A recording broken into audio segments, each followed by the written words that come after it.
CCTV, it's reported that NATO Secretary General Jens Stoltenberg told a press conference in a run-up to the NATO summit that NATO's global partnership will be one of the topics for the summit. He said that Joe said our security is not regional but global. We need close cooperation with Indo-Pacific. NATO will work with Australia, UK, Japan, and New Zealand to discuss cooperation on Ukraine so as to fight against authoritarian forces including Russia, Iran, DPRK, and China. What's China's comment? As a Cold War legacy and the world's biggest military alliance, NATO, while on the one hand claims itself to be a regional defensive alliance, but on the other hand keeps breaching its boundary, confrontation, bullying others, and practicing double standards. NATO pursues its so-called security, and this move has put the region and the wider world at stake. China firmly opposes NATO vilifying, attacking, and scapegoating China. We oppose NATO taking China as an excuse to expand its presence in the Asia-Pacific and destabilize the region. China is a force for global peace, a contributor to global development, and a defender for international order. Our objective and just position and constructive role that China has played has been widely recognized by the international community. We urge NATO to correct its wrong perception of China, to discard the Cold War mentality and zero-sum game mentality, stop acting as a scaremonger, stop creating imaginary enemies, stop forming exclusive groupings under the pretext of collective defense, and instead it needs to take concrete actions to promote global peace, stability, and development. Next.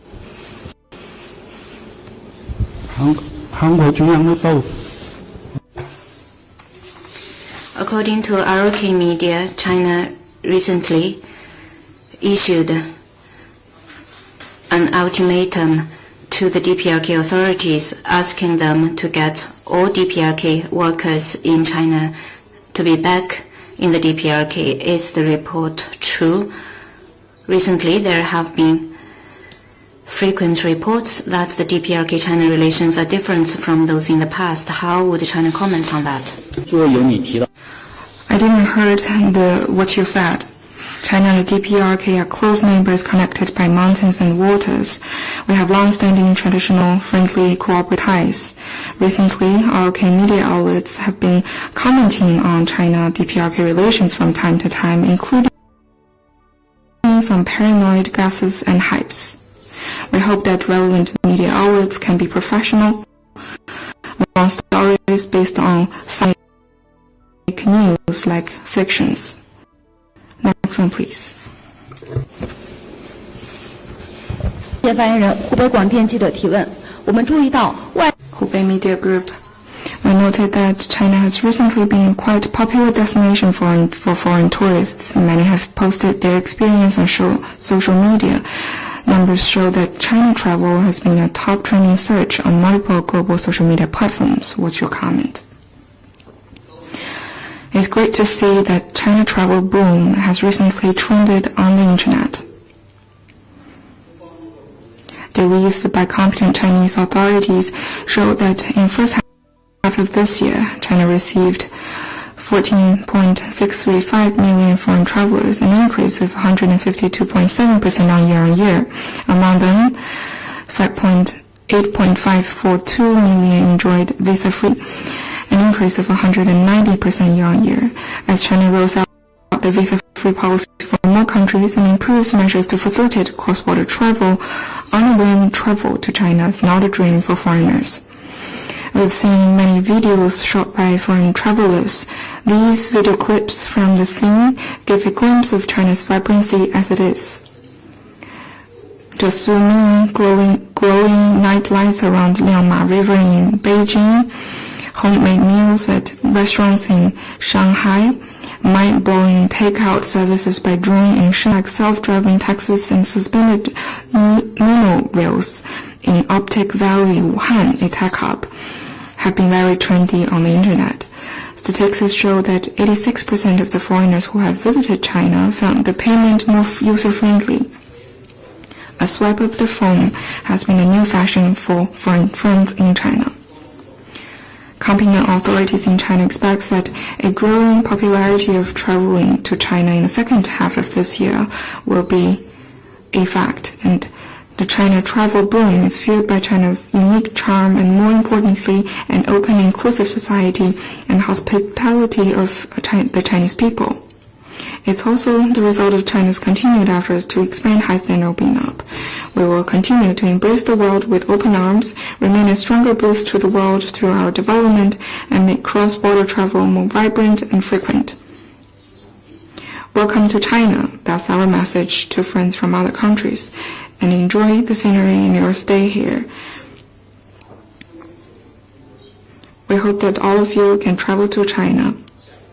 Next one, please.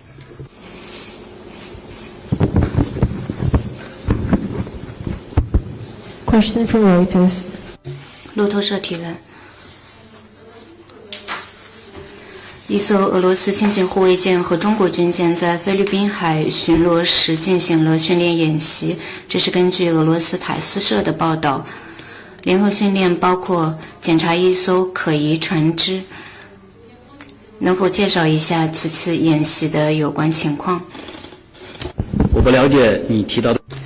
I'm not familiar with that and would like to refer you to competent authorities. Next one, please.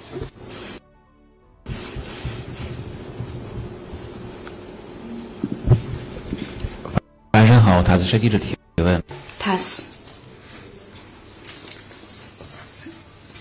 The Chinese Northeast and Russian Far East Intergovernmental Cooperation. The fifth meeting of the committee was held. Do you have any more details, and what is China's expectation for regional cooperation between the two countries? We noted that China stands ready to carry out subnational cooperation with Russia based on mutual respect, win-win cooperation, and mutual benefit. As of the specifics of the meeting, I would refer you to competent authorities. Next one, please. 下午好，法新社提问。 AFP. Hungarian Prime Minister Orban visited China for talks on Ukraine. What do you think the role he played in settling the Ukraine crisis?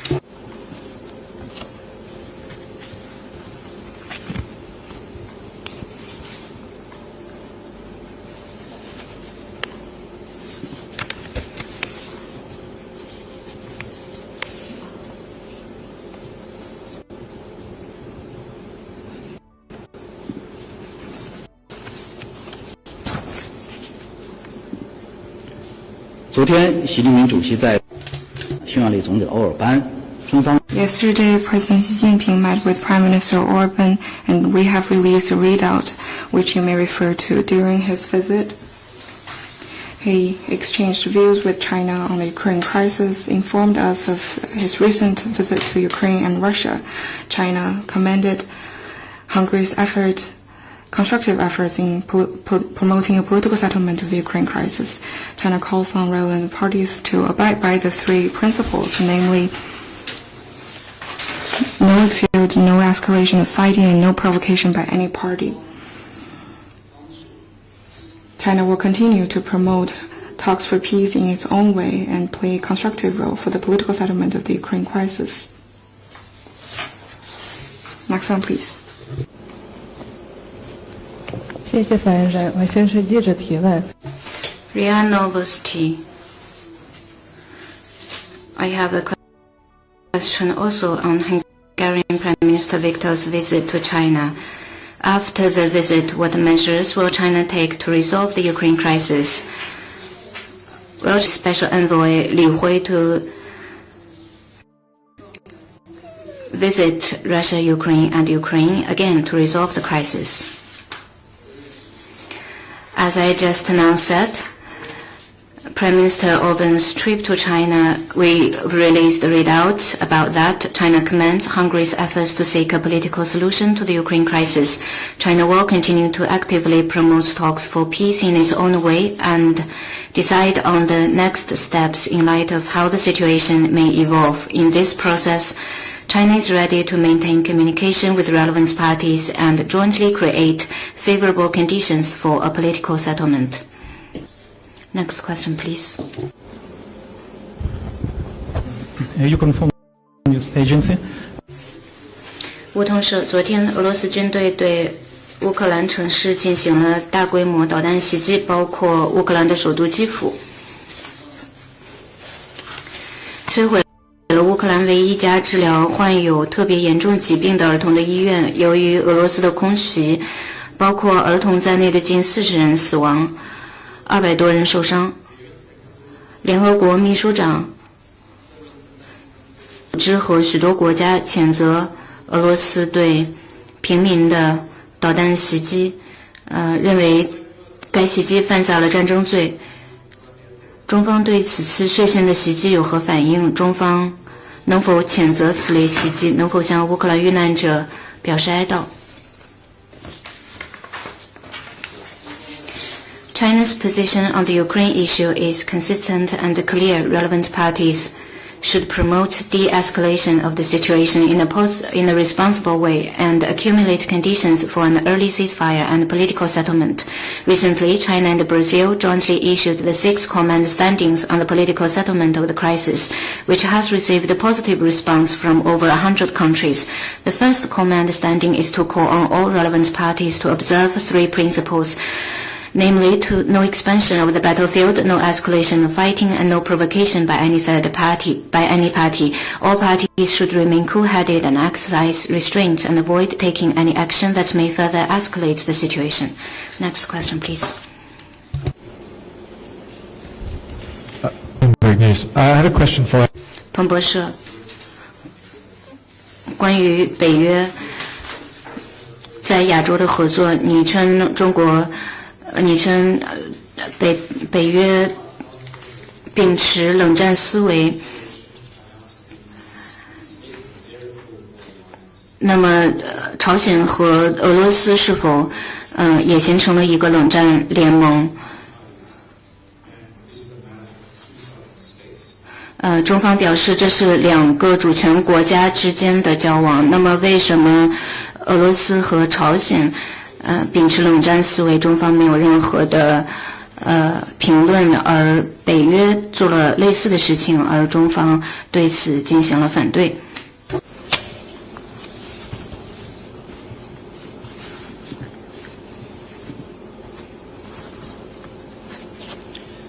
在俄朝之间双边交往的问题。On bilateral interactions between Russia and the DPRK, China has stated clear its position. It is bilateral interaction between 2 sovereign states. And on NATO, I think in my previous answer I made it also very clear. We hope can discard Cold War mentality and zero-sum game mentality. We hope NATO can stop creating exclusive groupings and bloc confrontation under the pretext of collective defense, and will contribute to global peace, stability, and development. Next one, please.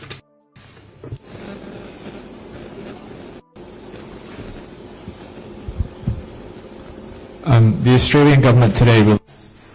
澳大利亚公布了一个报告，美国、英国、加拿大、新西兰、日本、韩国和德国都认同了这个报告，称 APT-40多次对印太地区的政府进行攻击。你对此有何评论？ Relevant parties is hyping up so-called Chinese cyber attacks again in an attempt to smear China on cybersecurity. China firmly opposes this. Actually, over the past months, relevant Chinese institutions have released multiple reports, including an analysis report on relevant U.S. APT groups, revealing in detail how the U.S. government has long been spreading disinformation, hyping up so-called Chinese cyber attacks threat, while using its predominance and technological advantages to carry out massive cyberspace surveillance all over the world. However, the U.S. side never has given a reasonable explanation on that, who are behind the scene for the surveillance on its allies and partners, and the worldwide indiscriminate cyber attacks, who are the source of cyber deterrence strategy around the world, who are the greatest threat to global cybersecurity. I believe the international community knows well about the answer. Yesterday, we stated our position on the U.S.'s disinformation campaign against China by framing China for being responsible for Watts Typhoon.